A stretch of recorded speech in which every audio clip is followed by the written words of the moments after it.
হ্যাঁ, বলছি। বলছি দাদা, আজকে কি হলো সুপ্রিম কোর্টে, আমাদেরকে যদি একটু বলেন।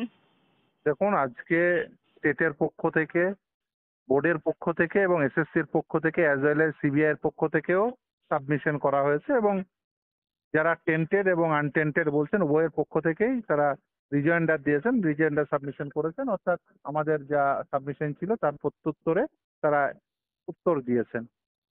খুব স্পেসিফিকলি যেটা জানতে চেয়েছিলাম আদালত প্রথম থেকেই সে একই কথা, কিন্তু যে তথ্যগুলো দিচ্ছে তিনটে আর্টিকেল 12 অথরিটি অর্থাৎ স্টেট, এসএসসি এবং বোর্ড, তাদের তথ্যের গরমিল আজকেও রয়ে গেছে।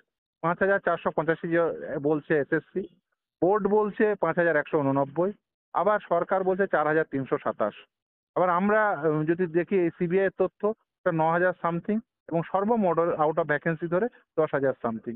ফলে এই যে তথ্যের গরমিল রয়েছে, সেই তথ্যের গরমিল কিন্তু আজও রয়ে গেছে। ফলে তথ্য যদি সঠিক না হয়, যোগ্য অযোগ্য যদি সেগ্রিগেশন না সম্ভব হয়, খুব স্বাভাবিকভাবে সঙ্গত কারণে গোটা সিলেকশন প্রসেস সেটা বাতিল হয়, এটাই আইন।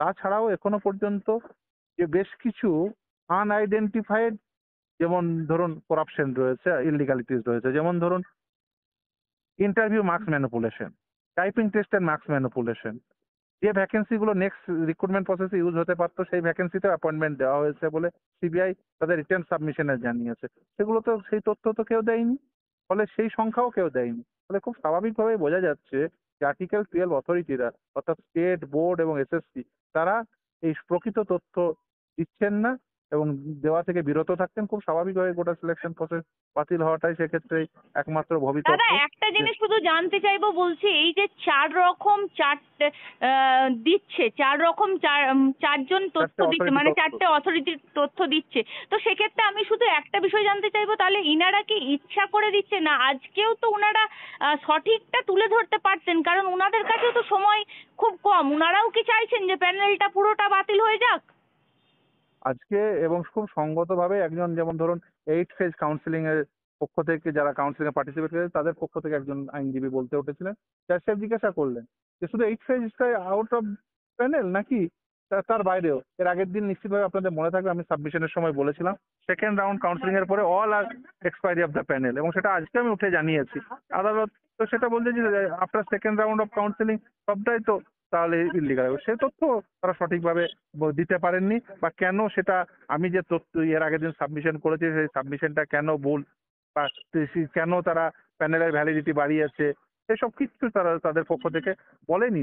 ফলে খুব স্বাভাবিকভাবেই, যে কেন বলেননি সেটা তারাই বলতে পারবেন, খুব স্বাভাবিকভাবেই নিয়োগের যে আইন সেই আইনটাই বলবৎ হবে, সেটাই স্বাভাবিক। তাহলে যা দেখা যাচ্ছে, এই যে মানে যে চারটে অথরিটির যে এই নিষ্ক্রিয়তা বা এই এই যে তথ্যের গরমিল, তাতে তো পুরো প্যানেলটাই ক্যান্সেলের পথে। আজকে কি শেষ পর্যন্ত কি হলো ফিরদৌস দা? যে দেখুন, আজকে সকলের সাবমিশন শেষ হয়েছে, আজকে জাজমেন্ট রিজার্ভ করেছেন, আশা করি খুব দ্রুততার সঙ্গে আদালত জাজমেন্ট দেবেন। সকলের সাবমিশন সেগুলোকে শেষ হয়ে যাওয়ার পরে জাজমেন্ট রিজার্ভ করেছেন, ফলে আমরা আশা করবো অতি দ্রুততার সঙ্গে জাজমেন্ট আদালত দেবে। যেদিন জাজমেন্ট দেবেন, লিস্টে দেবেন মামলা, আমরা তারপরেই জানতে পারবো। দাদা, একটা জিনিস শুধু আপনাকে জিজ্ঞাসা করবো, এই যারা আপনাদের বিরুদ্ধে সুর চড়াচ্ছেন যে আপনাদের জন্য এই হয়েছে ওই হয়েছে, তারা আজকে পরিষ্কার, নিশ্চয়ই লাইভ স্ট্রিমিং চলছিল, তারা দেখতে পেল যে রাজ্য সরকারই ব্যর্থতা, রাজ্য সরকার সঠিক তথ্য দিতে পারছে না কতজনের ইনলিগাল, সেই ইনলিগালিটি রাজ্য সরকার ক্লিয়ার করতে পারছে না, সেজন্যই এই প্যানেল নিয়ে এত ঝামেলায়। সেটা কি পরিষ্কার হয়েছে আজকে? সেটা তারা বলতে পারবেন।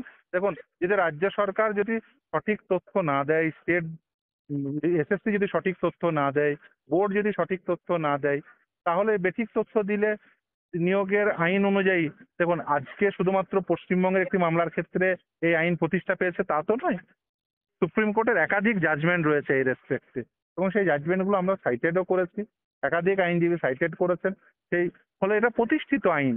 যদি যোগ্য অযোগ্য সেগ্রিগেশন না করা যায় তাহলে গোটা সিলেকশন প্রসেস বাতিল হয়। যদি নিয়োগের আইন বাতিল যদি ফলো না করে গোটা সিলেকশন প্রসেস বাতিল হবে, সেটাই স্বাভাবিক। এর দাদা, মধ্যে আমাদের আপনাদের হিসেবে আপনারা বলেছিলেন আগের বারে যে আপনাদের 10,000 কত মানে ফোন করো। সামথিং। তো সেখানে দেখা যাচ্ছে আজকে যে সমস্ত চারটে যে তথ্য, তাতে সব মিলিয়ে যদি ধরেন একটা স্পেসিফিক সংখ্যা যদি আমাদেরকে বলেন, কত সংখ্যা সেটা? সেটা অসম্ভব বলা, তার কারণ প্রকৃত তথ্য দেয়নি বলে। মানে প্রকৃত আপনারা তথ্য কেউ কারোর দেবেনি। 4টে তথ্যের মধ্যে কোনো তথ্যকেই প্রকৃত হিসেবে ধরছেন না, সেজন্য আপনারা না, কোনো আমরা ধরার কেউ নেই বেসিক্যালি।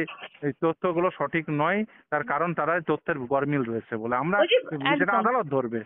বলছি দাদা, আদালত প্রধান ধরবে। বিচারপতি কি মন্তব্য করলো সবশেষ? দেখুন, কোনো মন্তব্য করেননি। তিনি বলেছেন যে বেসিক্যালি জাজমেন্ট রিজার্ভ করেছেন। সে আদালত প্রসিডিংস চলাকালীন বিভিন্ন কথা বলেন, কিন্তু সেগুলো তো আর জাজমেন্ট হবে এটাই ধরে নেওয়া যায় না। ফলে যখন জাজমেন্ট আসবে তখনই জানতে পারবো। আচ্ছা, পর্যবেক্ষণ সেইভাবে কিছু হয়নি? হ্যাঁ, সে বিভিন্ন সময় বিভিন্ন তথ্য জানতে চেয়েছেন, কিন্তু তার মানে এই নয় যে সেটাকেই জাজমেন্ট বলে ধরবো।